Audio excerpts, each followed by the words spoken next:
Hello guys, Deadlaugh here, and today's video will be a guide on how to tank the new 2-star boss Kaligras, and how to complete the new dungeon, Chamber of Screams. This dungeon looks like it could be a headache, but don't worry, I'm here to guide you through it. Since it's a whole new dungeon, I felt it was kind of important to show you how to clear the entire dungeon and not just the boss. However, if you're only interested in the boss fight, the timestamp will be in the description below. You'll start out in a large room filled with mobs. As the tank, your job is to run in and aggro all the mobs while your team focuses on fighting the mini-boss mobs in the room. Watch out for a charging attack from these mini-bosses. If you collide with a wall, you will be one-shot. So use the length of the room to your advantage and stay in the hallways. Once the room is clear, you'll face an axe mini-boss. This boss is a DPS sponge, so just focus on dealing damage, and he'll eventually fall. When he dies, he'll drop his axe. This is also needed for the next mechanic. One of your DPS players should pick up this axe, and once they do, they'll transform into the boss you just killed. Continue down the path until you find 4 runes on the walls.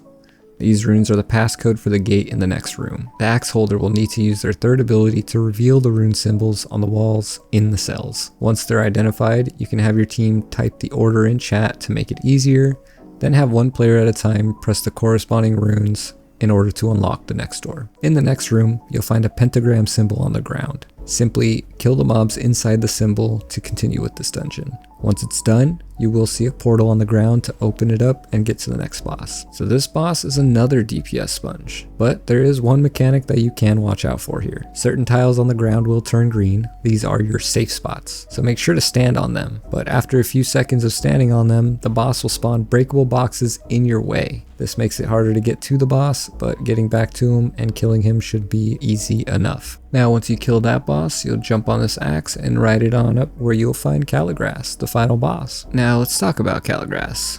This final fight has several mechanics to keep in mind. So his first thing is his Fury attack. Right at the start of the fight, you will need to dodge Kaligras' Fury attack. If you miss this dodge, your screen will fade dark, making it harder to see, and it makes it so you can miss mechanics later in the fight, so make sure you're dodging these. After a bit of DPS, the boss is going to turn the ground black. A few seconds later, he's going to perform another Fury attack. Once again, you must dodge this attack to avoid your screen fading. If you miss it, your visibility will be impaired and you won't be able to do this mechanic that's coming up. After the Fury attack, Kaligras will take reduced damage until the zombie mechanic is complete. He will scream, "Get in order," and some of the players in your party will have a number above their heads. This number indicates how close they need to be to the boss, starting with 1 and going up to 4 or 5. Arrange your team accordingly, and after some time, the zombies will turn blue, meaning you have passed.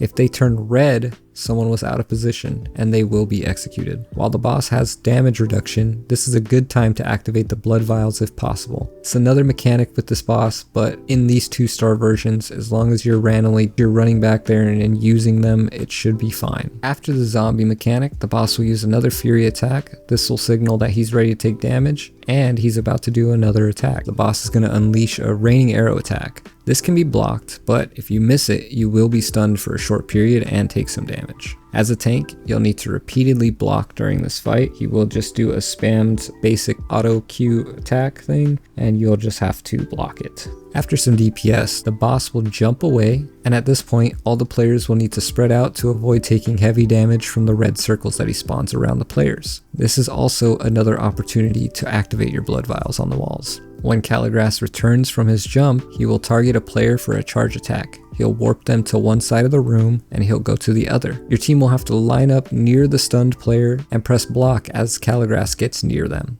If enough players block correctly, the targeted player will be free from the bind and avoid the massive damage. If not, the player will take a lot of damage, but it is possible to heal through it. Once that charge attack is over, the boss will target another player with a minigun.